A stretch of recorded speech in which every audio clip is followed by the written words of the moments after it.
10 বছর পর তো জিন্স টপস দেখতে চিনতেই পারবো না। তার মানে কি তিনি আমাদেরকে জিন্স টপস দেখতে চায় 10 বছর পরে? তখন উনি বলে, ও তোরা কামড়াকামড়ি করিস, বলে যে ও তাহলে তোমার মাও তোমার মতো। তিনি আমাকে 20 বছর পরে তার জিন্স আর টপসে দেখতে চায়, যেটা একজন টিচার হিসাবে তার মুখে খুবই অশোভনীয়।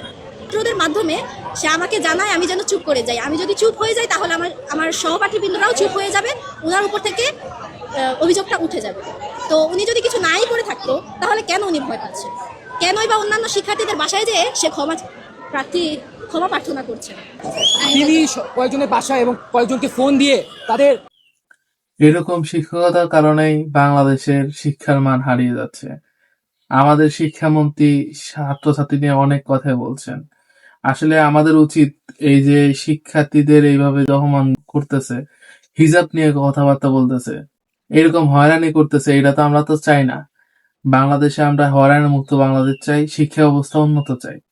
আর এরা যে অপরাধ করছে সেই দৃষ্টান্ত আমরা বিচার চাই। এই শিক্ষককে অপসারণ করুন, না হলে আমরা মাঠে নামতে বাধ্য। ইনশাল্লাহ এই বিচার আমরা যেন পাই। আর হিজাব নিয়ে কথা বলছে, এটা ইন্ডিয়া না, এটা বাংলাদেশ 90% মুসলমানের দেশ।